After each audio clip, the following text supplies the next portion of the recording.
Malamig ang gabi pero tila mas malamig ang pakiramdam ni Maya habang nakatanong sa bintana ng kanyang condo unit. Sa labas, nagkakarera ang mga patak ng ulan sa salamin. Tila nakikiramay sa bigat ng kanyang dibdib. Sa kanyang likuran, narinig niya ang paggalaw ng kumot. Maya? Tawag ng isang baritonong boses. Isang boses na kabisado na ng kanyang puso. Pero boses din na nagpapaalala sa kanya na siya isang magnanakaw. Humarap siya kay Marco. Magulo ang buhok nito, bagong gising mula sa kanilang maikling sandali ng ligaya. Aalis ka na? Tanong ni Maya. Alam na niya ang sagot, pero parang tangang nagtatanong pa rin siya. Kailangan, Maya. Tumatawag na si Sandra. Alam mo naman ang usapan natin. Sabi ni Marco habang sinusuot ang kanyang mamahaling polo. Sandra. Ang pangalang iyon ang nagsisilbing padera sa pagitan nila. Ang pangalan nagpapaalala kay Maya na sa bawat halik ni Marco, may isang babaeng naghihintay sa bahay na may legal na karapatan sa bawat hibla ng pagkatao nito. Hiram na naman pala kita ngayong gabi. Pait na sabi ni Maya. Lumapit siya kay Marco at inayos ang kolyar nito. Gusto niyang isigaw na wag itong umalis, na manatili ito sa piling niya habang buhay. Pero sino nga ba siya? Isa lang naman siyang extra sa pelikula ng buhay ni Marco. Hindi kita hiram, Maya. Mahal kita. Sagot ni Marco at sabay haplo sa kanyang pisngi.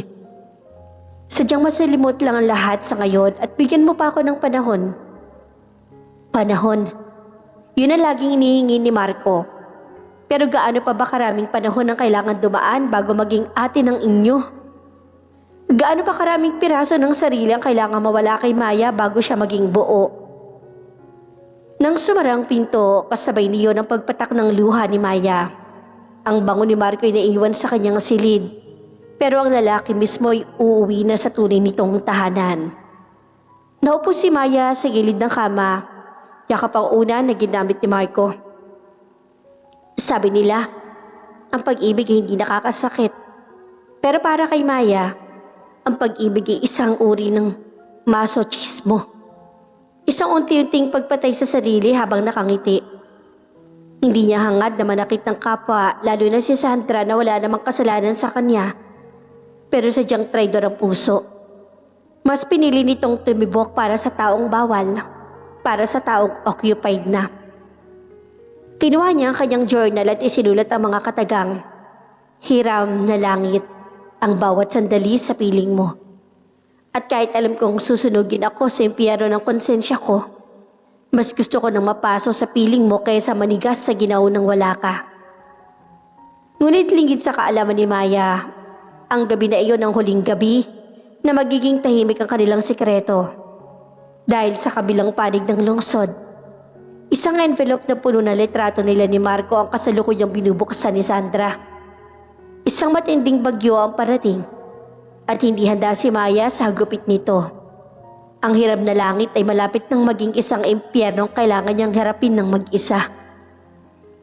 3 araw ang lumipas matapos ang gabing iyon. Pero ang bigat sa dibdib ni Maya ay tila lalong nadaragdagan. Para siya naglalakad sa ibabaw ng manipis sa salamin. Isang maling hakbang at siguradong lalamunin siya ng pagkabasag niyon. Ngunit sa kabila ng takot, isang tawag lang mula kay Marco ay tila nakakalimutan niya ang lahat ng banta ng mundo. Magbihis ka, Maya. Susunduin kita. Kakain tayo sa labas. Wika ni Marco sa kabilang linya. Ang boses ito ay puno ng pananabik na tila ba wala silang tinatapakan ng moralidad. Marco, delikado. Baka may makakita sa atin. Mahinang sagot ni Maya kahit na ang totoo ay nagsisimula na siyang maghalungkat ng isusuot sa kanyang closet. Huwag ka mag-alala, malayo tayo sa mga kakilala natin. I want to see you, please. Sa huli na naigang uhaw ng puso. Nagsuot si Maya ng isang simpleng black cocktail dress na hapit sa kanyang katawan. Isang kulay na tila sumisimbolo sa pagluluksa niya sa sariling dangal. Nag-spray siya ng pabango. Ang paborito ni Marco. Ang halimuyak ng vanilla at jasmine na tila naging amoy na rin ang kanilang kasalanan. Sumakay sila sa sasakyan ni Marco. Hawak ni Marco ang kanyang kamay habang nagmamaneho. Isang simpleng galaw na nagpapakilig kay Maya, pero nagpapakirot din sa kanya. Ang kamay na ito ay may suot ng gintong singsing sa kabilang palad. Ang singsing na nagbubuklod dito kay Sandra. Dinala siya ni Marco sa isang tagong restaurant sa labas ng syudad. Madilim ang paligid. Tanging mga kandila lang ang nagbibigay ng liwanag. Dito walang makakakita sa atin. Dito akin ka lang, bulong ni Marco matapos silang maupo sa isang sulok. Naging masayang usapan. Sandaling nalimutan ni Maya na siya ang pangalawa. Sa tingin ni Marco, pakiramdam niya ay siya ang pinakamahalagang babae sa mundo. Pero ang langit na hiram ay laging may hangganan. Habang hinihintay ang kanilang dessert, bumukas ang pinto ng restaurant. Pumasok ang isang grupo ng mga negosyante. Biglang naramdaman ni Maya ang panlalamig ng mga kamay ni Marco. Ang higpit ng pagkakahawak nito sa kanyang palad ay biglang nawala. Binitawan siya nito. "Bakit, Marco?" tanong ni Maya na bakas ang kaba. "Si Mr. Jimenez, business partner ng pamilya ni Sandra." Pabulong na sagot ni Marco at ang mukha nito'y nawala ng kulay. "Maya, yumuko ka. Huwag ka titingin." Para namang sinasaksak ang puso ni Maya. Ang lalaking nagsabing mahal siya, ngayon ay pilit siyang kinukubli na parang isang basurang kinahihiya. Yumuko siya. Hinayaan ang kanyang mahabang buhok na tumakip sa kanyang mukha. Bawat segundo ay tila isang oras ng pagpapahirap. "Marco, ikaw pala yan." Boses ang isang matandang lalaki na papalapit ito sa kanilang table. "Akala ko nasa Singapore ka para sa isang seminar." Opo, Mr. Jimenez, maaga ako nakabalik. May kinuha lang kaming dinner ng pinsan ko." Nauutal na sagot ni Marco. Pinsan?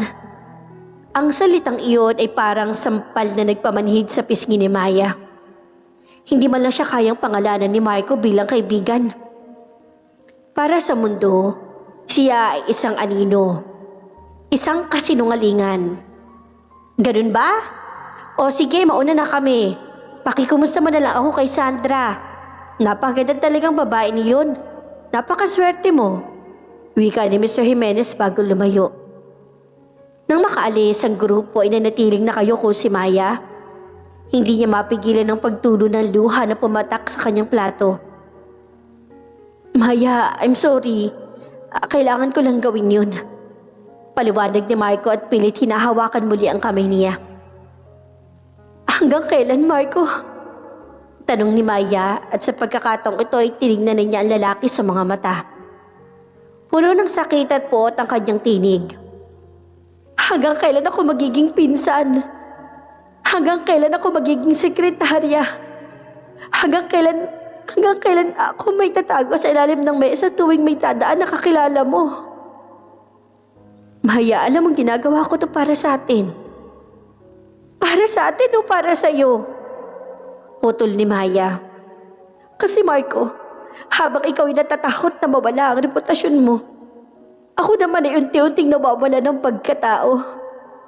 Ang bango ng pabangong to, akala ko para sa atin. Pero amoy ng pagtatago pala to.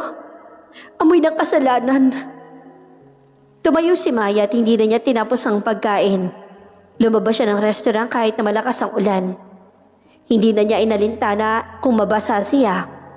Ang gusto lang niya ay mahugasan ng dumi na nararamdaman niya sa loob. Habang naglalakad sa gilid ng kalsada, isang itim na SUV ang dahan-dahang huminto sa tapat niya. Bumaba ang bintana nito at isang babaeng nakasuot ng sunglasses. Elegante at mukhang mayaman ang tumingin sa kanya. "Maya, right?" tanong ng babae. Kahit hindi ito magpakilala, alam na ni Maya ang boses na iyon mula sa mga video at litratong nakita niya sa internet. Si Sandra, ang legal na asawa. "Sumakay ka, mag-usap tayo." Malamig na utos si Sandra. At doon naramdaman ni Maya ang tunay na bagsik ng tadhana. Ang hirap na langit na kanyang tinatamas ay tila sisilabanan ng apoy. At wala siyang ibang magagawa kundi ang masunog kasama nito. Nanigas ang buong katawan ni Maya. Ang ulan na bumubuhos ay tila naging yelo sa kanyang balat. Pero mas malamig ang titig ng babaeng nasa loob ng SUV. Si Sandra, ang babaeng madalas lang niyang makita sa mga post sa social media ni Marco. Ang babaeng laging katabi nito sa mga family reunions. Ang babaeng legal na nagmamay-ari sa apelyedong pilit na ninakaw ni Maya sa kanyang mga pangarap. Sasakay ka? O hahayaan mong panoorin kita habang nagbubukang basang sisiw sa gilid ng kalsada? Muling wika ni Sandra. Wala itong galit sa boses kundi isang uri ng otoridad na mas nakakatakot kesa sa pagsigaw. Pumikit ng marin si Maya at pumasok sa sasakyan. Ang loob ng SUV ay amoy mamahaling leather at isang uri ng bulaklak na hindi pamilyar kay Maya. Malayo ito sa amoy ng vanilla na gamit niya. Ito ay amoy ng kapangyarihan. Tahimik ang biyahe. Bawat pag-ikot ng gulong ay tila paghukay sa sariling libingan ni Maya. Hindi niya magawang tumingin kay Sandra. Nakatuon lang ang kanyang paningin sa kanyang mga kamay na nanginginig at basang-basa pa rin. Hindi ka ba magtatanong kung saan tayo pupunta? Basag ni Sandra sa katahimikan. Tinanggal ito ang kanyang sunglasses at ilalantad ang mga matang tila nakakabasa ng kaluluwa. Kahit saan mo gusto, Sandra. Pait na sagot ni Maya. Huminto ang sasakyan sa isang overlooking spot na walang ibang tao. Tanging ang mga ilaw ng syudad sa ibaba ang nagbibigay ng liwanag. Pinatay ni Sandra ang makina at humarap kay Maya. Alam ko ang tungkol sa inyo ni Marco. Matagal na. Panimula ni Sandra. Alam ko ang bawat kondo na tinutuloy ninyo. Ang bawat out-of-town trips na akala ninyo ay tago. At pati ang pabangong suot mo ngayon na paboritong-paborito niya. Napasingap si Maya. Kung alam mo na bakit hindi mo siya hiwalayan, bakit hinahayaan mo kaming magpatuloy? Isang mapait na tawa ang kumawala sa mga labi ni Sandra. Hiwalayan? Maya, masyado kang bata at idealistic. Sa mundo namin, ang kasal ay hindi lang tungkol sa pag-ibig. Ito ay tungkol sa mga korporasyon, sa mga lupain at sa mga pangakong ginawa bago pa man kayo'y pinanganak. Ang hiwalayan ay nangangahulugan ng pagguho ng isang imperyo. Kinuha ni Sandra ang isang envelope mula sa dashboard at inihagis ito sa kandungan ni Maya. Pagbukas ni Maya ay bumagsak ang mga litrato at doon niya nakita ang sarili niya. Masaya, tumatawa, nakayakap kay Marco sa isang beach sa Batangas. Pero sa bawat litrato, may nakatatak na petsa at oras. Para sa'yo, langit ang bawat sandali na kasama mo siya. Pero para sa akin, bawat litratong yan ay ebidensya. Ebidensya na si Marco ay isang mahinang lalaki na kailangan magtago sa likod ng isang batang babaeng uhaw sa atensyon. Para lang makaramdam ng kontrol. Patuloy ni Sandra nang bawat salita'y parang latigo na humahagupit sa dangal ni Maya. Mahal namin ang isa't isa. Pagmamatigas si Maya kahit ang boses niya ay gumagaralgal na. Hindi mo alam kung paano niya ako ituring kapag kaming dalawa lang. Oh, I know. Sagot ni Sandra sabay lapit na mukha kay Maya. Ganyan din siya sa akin nung unang 3 taon namin. Sweet, protective, nangangako ng buwan at bituin. Pero tingnan mo ako ngayon, Maya. Ako ang anino na kailangan niyang iwian. Dahil hindi niya kayang talikuran ang yaman ng pamilya ko. Do you really think he'll choose you over his billion-peso inheritance? Naramdaman ni Maya ang pagguho ng kanyang mundo. Ang sinasabi ni Sandra ay direktang sumasalamin sa takot na palagi niyang itinatago sa dulo ng kanyang isip. Layuan mo siya, Maya. Hindi dahil sa nasasaktan ako. Dahil sa totoo lang, manhid na ako. Kundi dahil sa huli, ikaw lang ang matatalo. Kapag dumating ang oras sa kailangan niyang pumili sa pagitan ng puso niya at ng bulsa niya, hindi ikaw ang mananalo. Ikaw ang hiram na langit, pero ako ang lupang kailanman hindi niya maiiwanan. Binuksan ni Sandra ang pinto ng sasakyan sa panig ni Maya. Bumaba ka na. May taxi na darating sa loob ng 5 minuto. Binayaran ko na pamasahe mo pa uwi. Bumaba si Maya, pagod at wasak. Habang pinapanood niyang lumayo ang sasakyan ni Sandra, naramdaman niya ang matinding pag-iisa. Ang lalaking akala niya ay kanyang sandigan ay siya rin palang dahilan kung bakit siya unti-unting nalulunod. Pagdating sa kanyang kondo, nakita ni Maya ang isang bouquet ng mga pulang rosa sa tapat ng kanyang pinto. May note na nakalagay, "Sorry for what happened at the restaurant. I love you, Maya. Marco." Imbis na kiligin, inandidiri si Maya sa mga bulaklak. Tinitigan niya ang note at naisip ang sinabi ni Sandra. Siya ba talaga ang mahal o siya lang ang libangan habang hinihintay ni Marco ang tamang panahon para sa pera? Doon sa madilim na pasilyo, isang desisyon ang nabuo sa isip ni Maya. Ngunit bago pa man niya maisakatuparan yon, isang tawag ang natanggap niya mula sa isang hindi kilalang numero. "Maya, kailangan mong pumunta sa ospital. Si Marco, naaksidente siya." Ang puting pasilyo ng ospital ay tila walang katapusan. Ang amoy ng antiseptic at ang nakakarinding tunog ng mga monitoring machine ay lalo nagpapatindi sa kaba sa dibdib ni Maya. Bawat takbang niya ay tila mabigat. Lalo na't alam niya sa dulo ng pasilyong iyon, hindi lang ang sugatang si Marco ang kakaharapin niya, kundi ang katotohanan wala siyang legal na puwang sa silid na iyon. "Saan ang room ni Marco Valderrama?" Tanong ni Maya sa nurse. Pilit na pinapakalma ang nanginginig na boses. "Relative po?" Tanong ng nurse habang tinitingnan ng computer.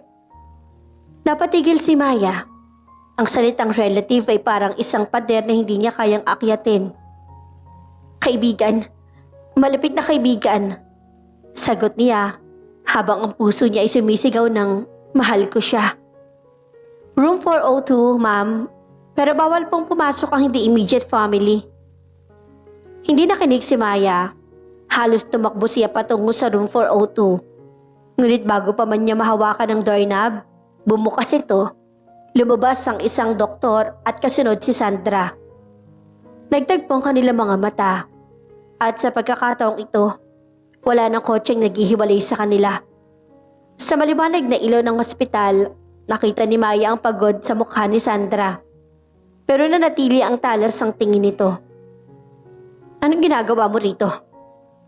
Malamig na tanong ni Sandra. "Narinig ko ang nangyari.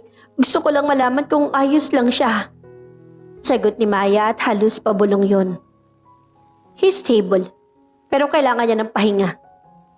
Ani Sandra sabay sarado ng pinto sa likuran niya. Tila hinaharangan ng anumang pagkakataon na masilip ni Maya ang lalaki. "Hindi mo ba naintindihan ang sinabi ko kanina? Ang presensya mo rito ay walang maidudulot na mabuti. Kung mahal mo talaga siya, aalis ka na bago pa dumating ang mga magulang niya." "Hindi ako aalis hanggat hindi ko siya nakakausap." Pagmamatigas si Maya.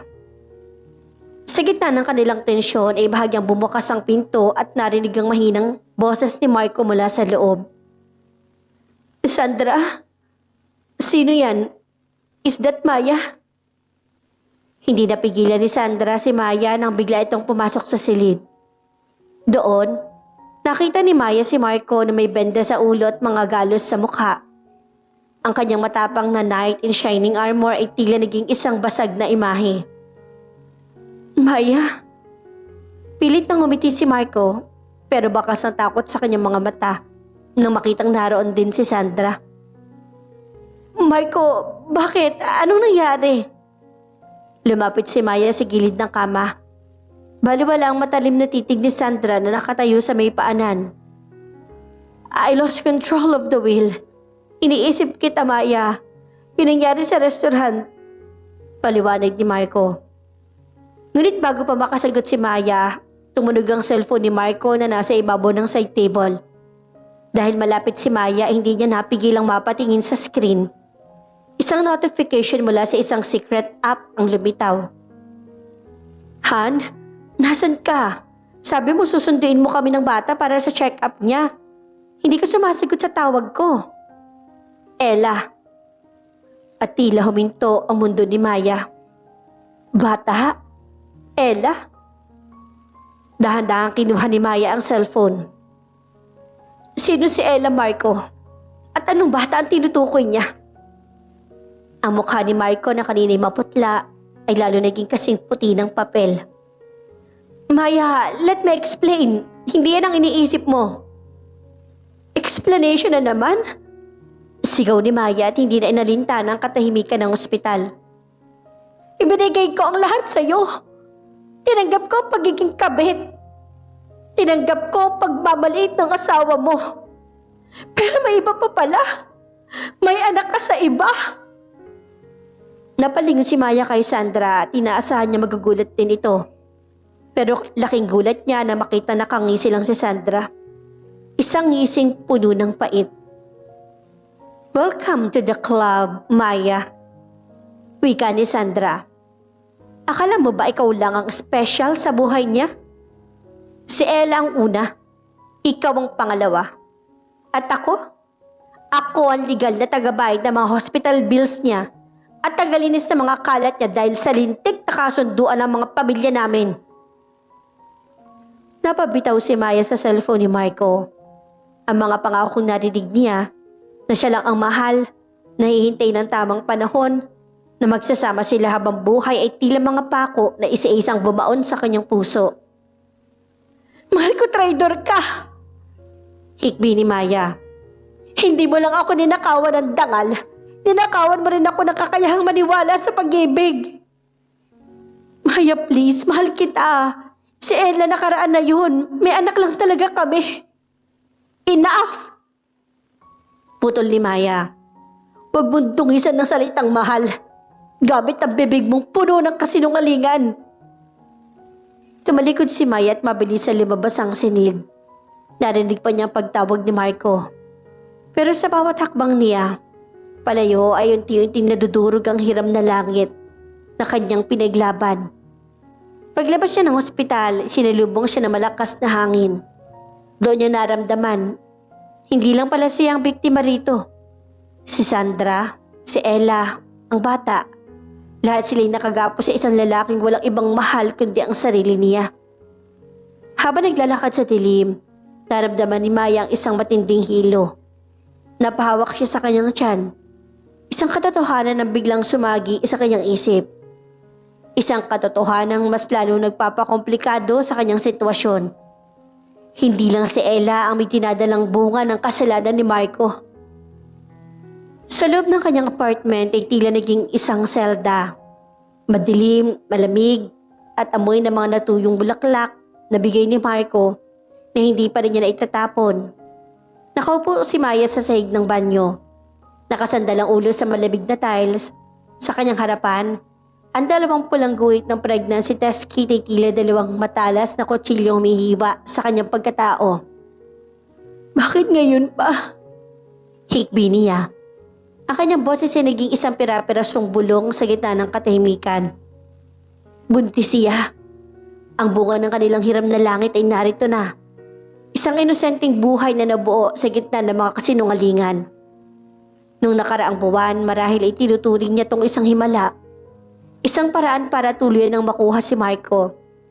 Pero matapos ang revelasyon sa ospital tungkol kay Ella at sa mga bata nito, ang balitang ito'y tila isang sumpa. Biglang tumunog ang kanyang doorbell, paulit-ulit, malakas at marahas. Pinahid ni Maya ang kanyang mga luha at pilit na tumayo. Pagbukas siya ng pinto, hindi si Marco ang bumungad sa kanya. Isang babaeng may tsurang pagod. May dalang isang batang paslit na natutulog sa kanyang balikat. At may mga matang puno ng pait. Ikaw ba si Maya? Tanong ng babae. Hindi na kailangan magpakilala nito. Ang mukha nito ay ang mukha ng nasa notification ng cellphone ni Marco. Ella? Sabit ni Maya.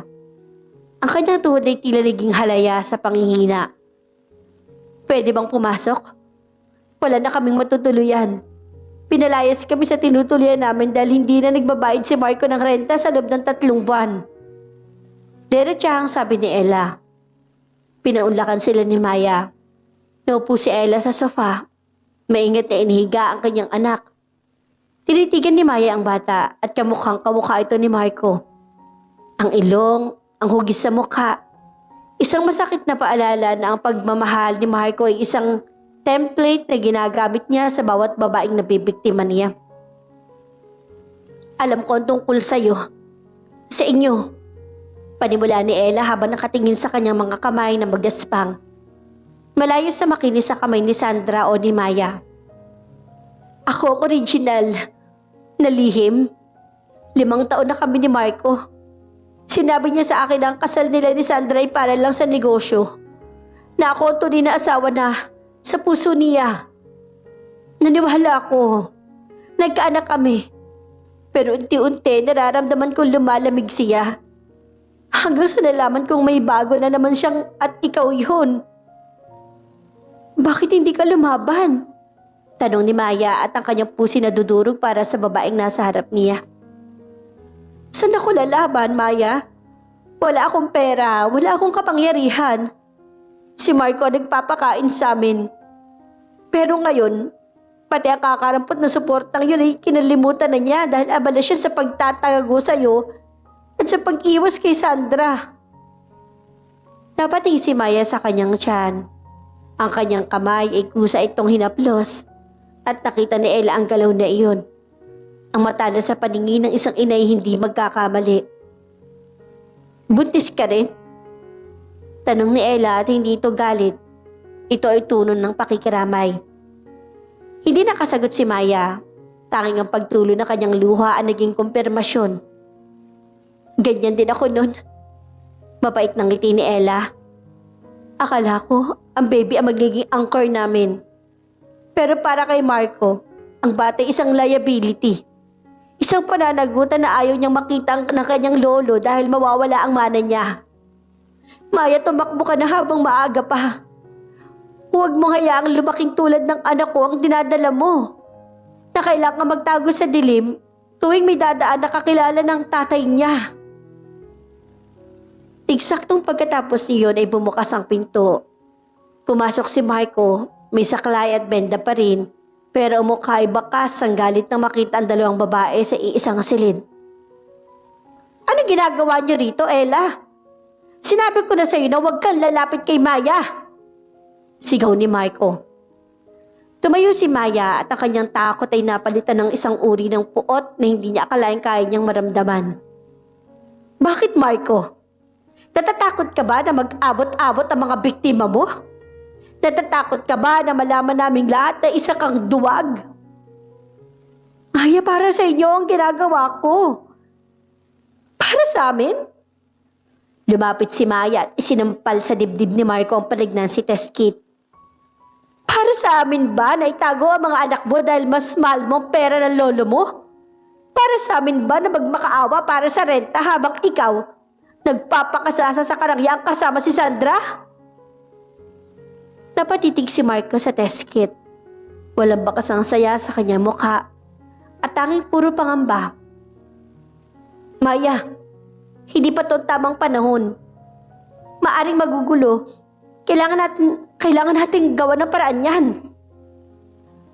Gawa ng paraan? Tanong ni Maya at ang kanyang tinig ay naging malamig na parang yelo. Anong paraan? Ipalaglag? O itago sa isang malayong probinsya at bigyan ng kakaunting barya buwan-buwan? Maya, listen to me. Hindi! Putol ni Maya. Ito ang tandaan mo, Marco. Ang langit na hiram ko sa'yo, sinasauli ko na. Dahil ang impyernong ibinigay mo sa akin at kay Ella ay sapat na para sa isang habang buhay. Sa gitna ng sigawan, isang malakas na katok ang muling narinig. At sa pagkakataong ito, ang pulisya ang dumating. Kasunod nila si Sandra na may dalang mga dokumento. Marco Valderrama, you are under investigation for staff and falsification of documents. Saad ng opisyal. Lumingon si Sandra kay Maya at Ella. Sinabi ko sa iyo, Maya, ang bawat sentimong ginagastos niya sa inyo, pera ng kumpanya ko ang ninanakaw niya. I'm talking everything back. At ikaw, Marco, sa kulungan mo na hintay ng mana mo. Habang pinigwa si Marco palabas, Naiwan ang 3 babae sa loob ng silid. Ang asawa, ang unang lihim at ang huling biktima. Ang katahimikan na iwan sa loob ng apartment ni Maya matapos kalat ka rin si Marco ng mga pulis ay mas nakakabingi kaysa sa kaninang sigawan. 3 babae ang nanatili sa loob. 3 pusong pinag-ugnay ng isang maling lalaki. Si Sandra ay nanatiling nakatayo malapit sa pinto. Tila isang reynang kakatapos lang manalo sa isang madugong digmaan. Si Ella naman ay nakayakap sa kanyang anak. Ang mga mata ni Maya ay tulala at puno ng kawang katiyakan. At si Maya dahan-dahang napaupo sa sahig, yakap ang sariling mga binti. Habang ang pregnancy test kit ay nanatiling nakahandusay sa pagitan nila. Huwag kang umasa na may matatanggap pa kayo mula sa kanya. Basag ni Sandro sa katahimikan. Ang kanyang boses ay walang halong emosyon. Lahat ng accounts niya, lahat ng ari-arian niya, has nothing. Even his clothes are technically mine. Tinignan ni Ella si Sandra. Paano ang anak ko? Paano ang pangako niya? Ang pangako ko ng isang magnanakaw ay walang halaga, Ella. Sagot ni Sandra at lumingon siya kay Maya. At ikaw, Maya, ang dinadala mo ay magiging isa na sa ebidensya ng kanyang pagtataksil. Anong balak mo? Hindi nakasagot si Maya. Ang tanging naririnig niya ay ang tibok ng sariling puso na tila gustong kumawala sa kanyang dibdib. Umalis na kayo, mahinang sabi ni Maya. Gusto ko nang mapag-isa.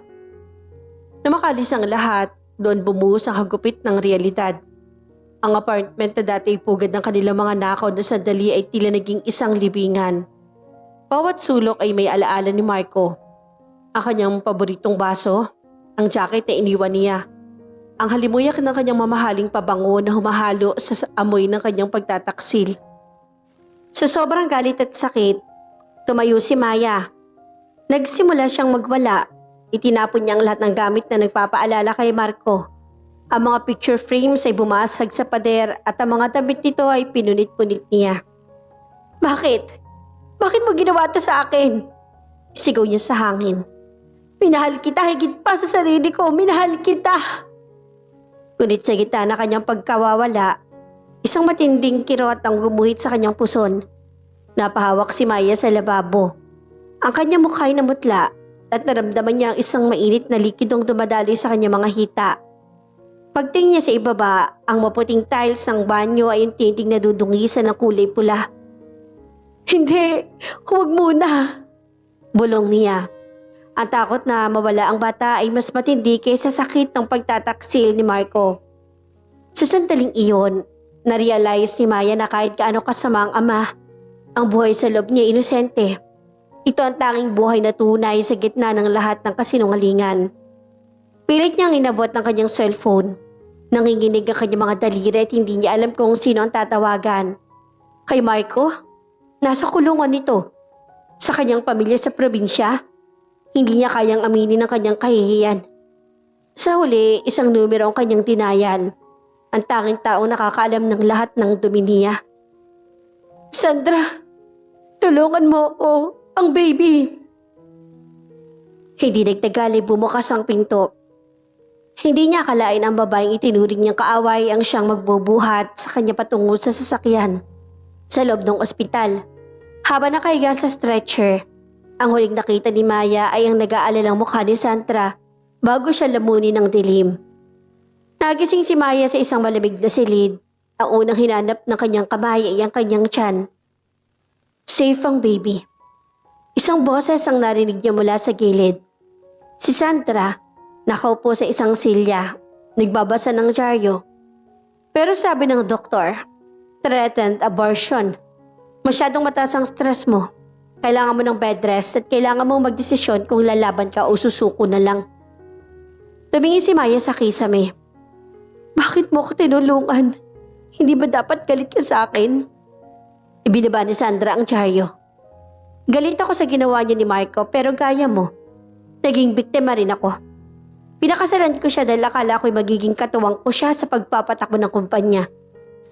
Pero ginamit lang niya ako bilang taming para sa mga bisyo at babae niya. Hindi ka kalaban, Maya. Isa ka lang ding babae nagmahal sa maling tao. Inabot ni Sandra ang isang dokumento kay Maya. Ito ang unang hagupit ni Marco sa atin, pero ito rin ang magiging daan para bumangon tayo. May twist na kwentong ito na hindi alam ni Marco at kailangan ko ang tulong mo para tuluyan siyang mabura sa buhay natin. Napatitig si Maya sa dokumento. Doon ay nakasulat ang isang katotohanang hindi niya inaasahan. Isang revelasyon na magpapabago sa tingin niya kay Marco at kay Sandra. Nanginginig ang mga daliri ni Maya habang hawak ang mga dokumentong inaabot ni Sandra. Ang bawat pahina ay tila may bigat ng 1,000 semento.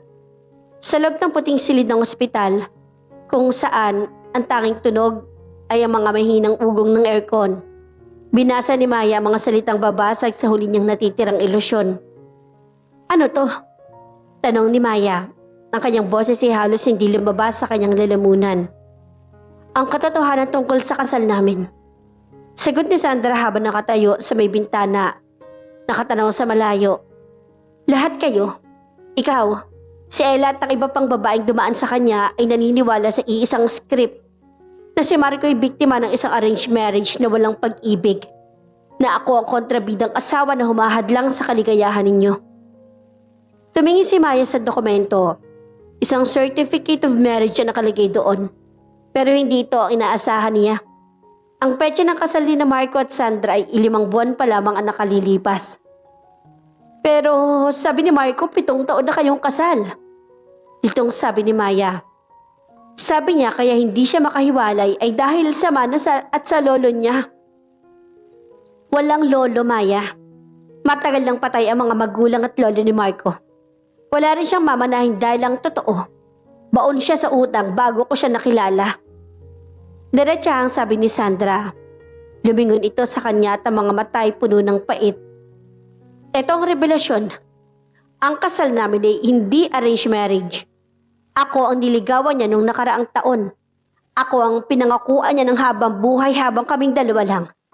Pero hindi ko alam habang nililigawan niya ako, may Ella na siya na 5 taon na niyang itinatago at may Maya na siya na 2 taon na niyang kinakasama. Napabitaw si Maya sa papel. Ang mundo niya ay tila umiikot. Ibig mong sabihin? Ibig sabihin, Maya, sabay-sabay niya tayong niloloko sa iba't ibang paraan. Ginamit niya ang kwento ng malupit na asawa para makuha ang awa mo at ni Ella. At ginamit niya ang pera ko para tustusan ng double life niya sa inyo. Hindi siya biktima ng tadhana. Siya ang mastermind ng sarili niyang palabas. Ngunit hindi doon nagtapos ang twist at inilapat ni Sandra ang pahina sa isang medical report. May isa pa, ani Sandra. Noong 1 buwan, nagpa-check up kami ni Marco dahil gusto naming magkaanak. At doon lumabas ang resulta. Marco is medically sterile. Baog siya, Maya. At wala siyang kakayahang makabuo ng bata. Tila tumigil ang paghinga ni Maya. Ang kanyang kamay ay kusa muling humaplos sa kanyang tiyan. Hindi maaari. Buntis ako. At si Ella, may anak sila. Lumapit si Sandra at naupo sa tabi ng kama ni Maya. Hindi nang akala ko. Pero nang imbestigahan ko, nalaman kong ang bata kay Ella ay hindi kay Marco. Si Ella ay may ibang karelasyon bago pa man maging sila ni Marco at ginamit lang niya ang bata para magkapera kay Marco. At tungkol sa dinadala mo? Napahagulhol si Maya. Hindi. Wala akong ibang lalaki. Si Marco lang. Siya lang ang hinahaya kong humawak sa akin. Alam ko. Malambot na sabi ni Sandra. Kaya nga mas malala ang ginawa niya. Sinuri ng mga private investigators ko ang mga vitamins na binibigay niya sa iyo buwan-buwan. Hindi yun vitamins, Maya. Ang mga gamot ay dahan-dahang sumisira sa sistemang reproduktibo mo para hindi ka talaga mabuntis. Dahil alam niyang hindi siya makakabuo. Pero ang nangyari, marahil ay isang himala o sadyang palaban ng bata sa sinapupunan mo. Ang dinadala mo ngayon ay maaring bunga ng isang artificial procedure na ginawa niya sa iyo habang nasa ilalim ka ng sedasyon sa isang minor surgery mo noong nakaraang taon gamit ang isang dodor. Bakit? Hiyaw ni Maya. Bakit hindi niya gagawin ng ganon, kagulo at kasamang plano?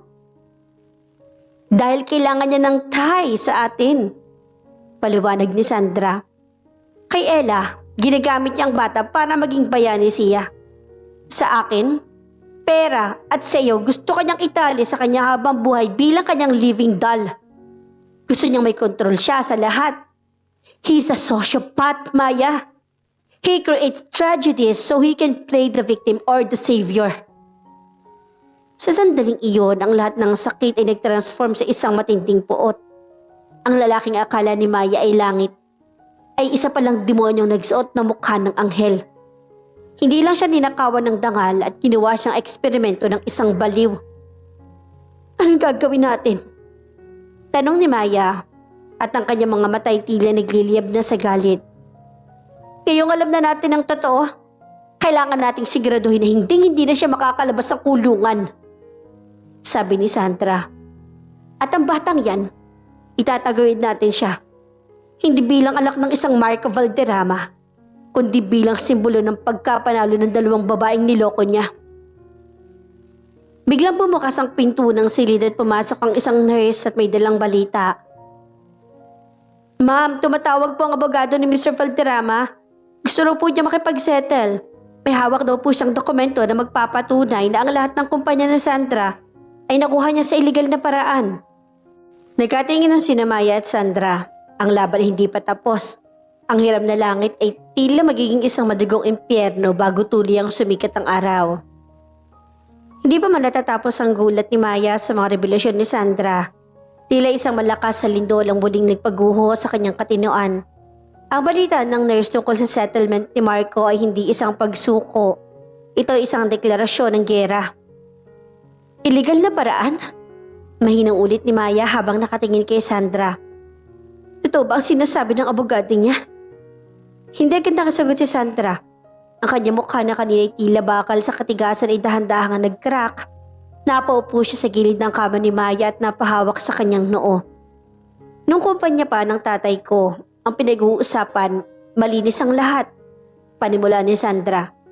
Pero nang mamatay si Papa at malubog kami sa utang, si Marco humanap ng paraan para maisalba ang negosyo. Ginamit niya ang kumpanya para sa money laundering nang hindi ko alam.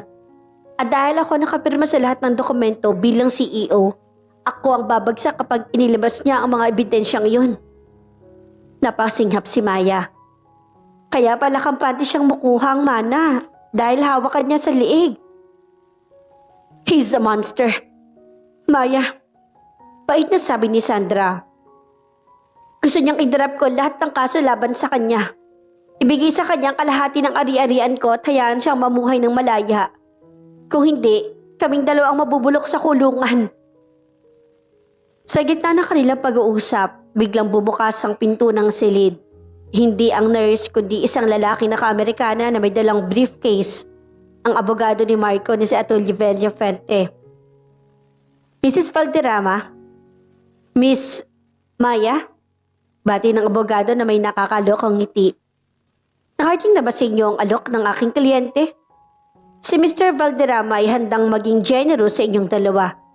Basta't pirmahan ninyo ang affidavit of desistance at ang transfer of assets na to. Hindi ko gagawin yan. Sigaw ni Maya kahit na kumikirot ang kanyang tiyan. Pagbabayaran niya lahat ng ginawa niya sa amin. Oh, Miss Maya. Huwag tayo maging emosyonal, ani Atty. Villafuerte habang lumalapit sa kanya. Isipin mo ang batang dinadala mo. Gusto mo bang ipanganak siya sa loob ng selda?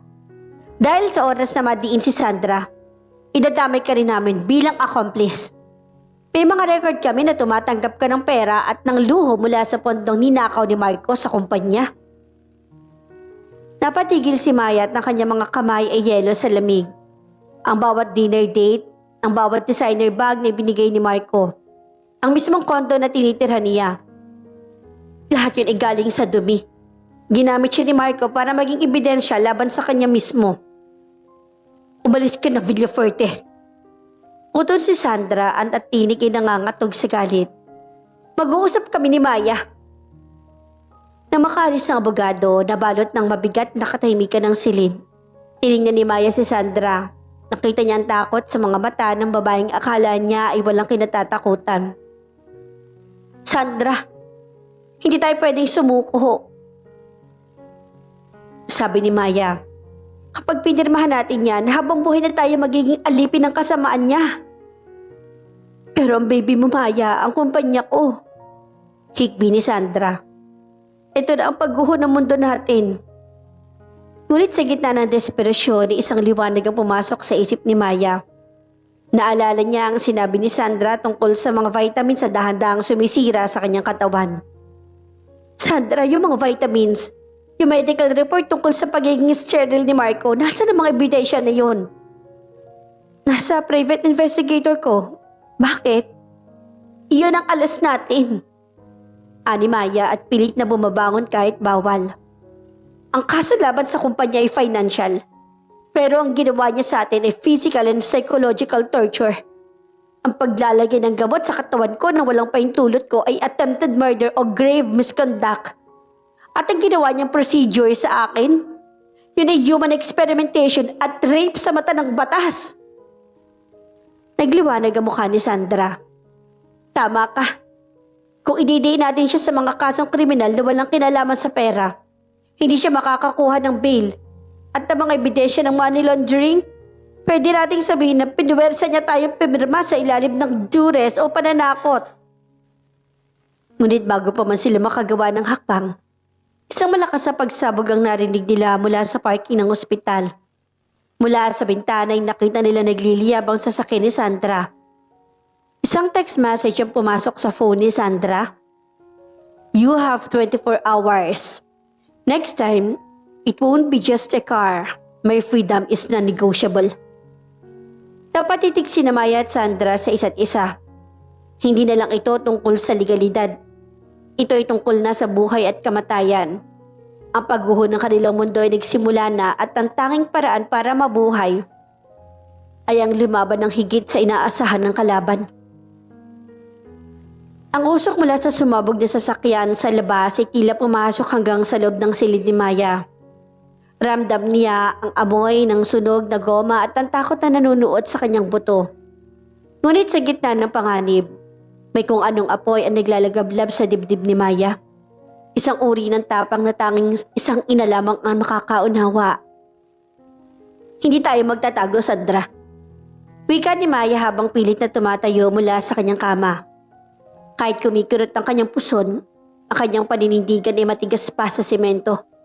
Ang bagong araw ay hindi sisikat kung hahayaan nating manatili tayo nakakulong sa dilim na gawa ni Marco. Pero Maya, papatayin niya tayo. Nanginginig na sabi ni Sandra. Ang kanyang dating otoridad ay tila natunaw na kasabay ng kanyang nasunog na sasakyan. Hayaan mo siyang sumubok, sagot ni Maya. Sandra, tawagan mong private investigator mo. Dali nila lahat ng ebidensya sa media, hindi sa pulisya. Kapag naging public ang kwento ng human experimentation at ang pagiging sociopath niya, hindi na siya mapoprotektahan ng kahit sinong abogado. Ang public opinion ang dudurog sa kanya bago pa man siya mahutulan ng korte. Sa loob ng sumusunod na 10 oras, ang ospital ay naging isang war room. Sa tulong ni Sandra na idala ang mga medical reports, ang mga bote ng vitamins na naglalaman ng lason, at ang konfirmasyon ng pagiging sterile ni Marco sa isang matapang na investigative journalist. Habang naghihintay, isang hindi inaasahang bisita ang dumating sa silid ni Maya. Si Ella, bit-bit ang kanyang anak. Nabalitaan ko ang pagsabog, sabi ni Ella na ang mga mata ay puno ng luha. Maya, Sandra, may hawak ako. Isang recording noong gabi bago siya inaresto. Narinig ko siya kausap ang abogado niya. Inamin niya ang lahat ng account numbers kung saan niya itinatago ang perang ninakaw niya sa kumpanya mo. Sandra, ibinigay ko na to sa mga otoridad. Nagkatinginan ng 3 babae. Ang asawa, ang unang lihim at ang huling biktima ay tuluyan na nagkaisa. Ang 3 piraso ng puzzle ay nabuo upang ilantad ang tunay na demonyo. Eksaktong alas 5 ng madaling araw, lumabas ang balita sa lahat ng istasyon ng telebisyon at social media. Ang golden boy na si Marco Valderrama inilantad bilang isang monster. Ang mga dokumento ng kanyang pambabasto sa katawan ni Maya at ang pagmamanipula sa kanyang asawa ay naging headline. Ngunit hindi basta-basta susuko si Marco. Sa gitna ng kaguluhan, nakatanggap si Maya ng video call mula sa isang hindi kilalang numero. Pag-answer niya ay bumungad ang mukha ni Marco. Wala na ito sa kulungan. Nakatakas ito habang inililipat ng pasilidad gamit ang kanyang huling koneksyon. Maya, Sandra, akala niyo ba nanalo na kayo?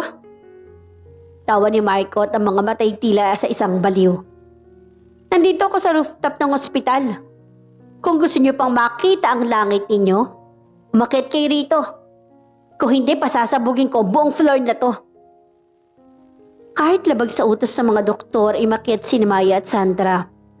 Sa rooftop, sinalubong sila ng malakas na hangin at isang imahe ni Marco na may hawak na detonator. Hiram na langit, Maya. Yan ang gusto mo, di ba? Sigaw ni Marco. Ngayon, ibibigay ko sa inyo ang impyerno. Marco, itigil mo na to. Sigaw ni Sandra. Wala ka na matatakbuhan. Alam na ng buong mundo ang totoo. Wala akong pakialam sa mundo. Bulyaw ni Marco. Lumingon siya kay Maya. Ikaw, Maya, binigyan kita ng lahat. Pero tinaraydor mo ko. Hindi kita tinaraydor, Marco. Kalmadong sabi ni Maya habang dahan-dahang lumalapit. Iniligtas ko lang ang sarili ko at ang anak ko mula sa isang taong hindi alam ang kahulugan ng pag-ibig. Ang pag-ibig ay hindi kontrol. Ang pag-ibig ay hindi panloloko at lalong hindi ito hiram. Sa isang iglap, habang nakatuon ang pansin ni Marco kay Maya ay sumugod ang mga sniper ng pulisya na kanina pa nakaposisyon. Isang putok ang umalingaw-ngaw. Natamaan si Marco sa balikat, dahilan upang mabitawan niya ang detonator. Bago pa man siya makakilos muli, dinamba na siya ng mga operatiba. Habang pinipiring gawa si Marco ay tumingin siya kay Maya na may halong puot at pagsisisi. Maya, mahal kita. Bulong nito. Ang mahal mo lang ay ang sarili mo, Marco. Sagot ni Maya. Kasabay ng pagbagsak ni Marco, ang araw ay nagsimulang sumikat sa abot tanaw. Ang kulay kahel at gintong liwanag ay dahan-dahang yumakap sa 3 babaeng nakatayo sa rooftop. Pagod, sugatan at wasak, ngunit sa wakas, malaya. Naramdaman ni Maya ang isang mahinang sipa sa kanyang sinapupunan. Isang sipa ng buhay. Isang sipa na nagsasabing tapos na ang gabi. Isang taon ang lumipas. Ang sikat ng araw sa dalampasigan ng Batangas ay hindi na kasing bangis ng ulan ng mga gabing nagtatago pa si Maya. Ngayon, ang liwanag ay malinis, payapa at nagbibigay ng bagong buhay. Nakaupo si Maya sa isang tumba-tumba sa beranda ng isang maliit, ngunit eleganting rest house. Sa kanyang bisig, mahimbing na natutulog ang isang sanggol na lalaki. Si Gabriel. Gising na ba ang munting anghel? Napangiti si Maya nang marinig ang boses si Sandra. Lumapit ang babae, bit-bit ng 2 baso ng fresh juice.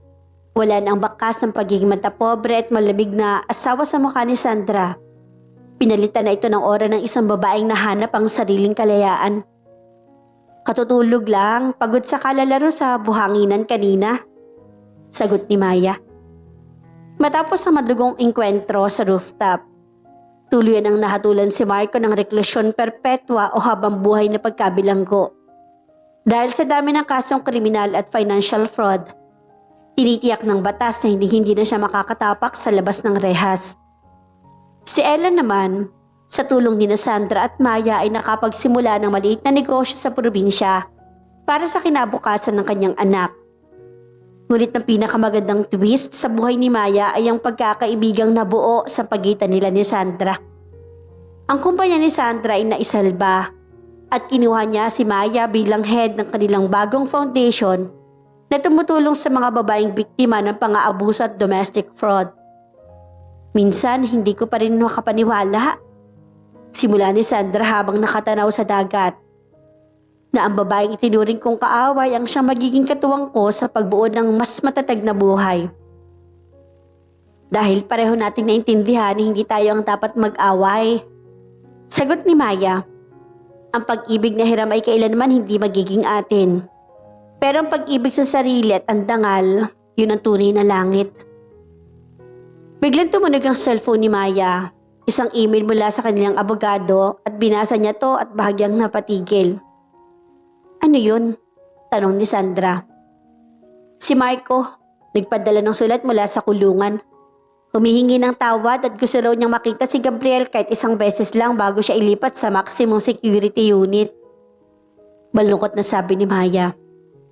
Tumingin si Maya sa kanyang anak at nakikita niya ang ilang anggulo ni Marco sa mukha ng bata. Pero alam niyang ang batang ito ay hindi bunga ng kasinungalingan kundi bunga ng kanyang katatagan. Papayag ka ba?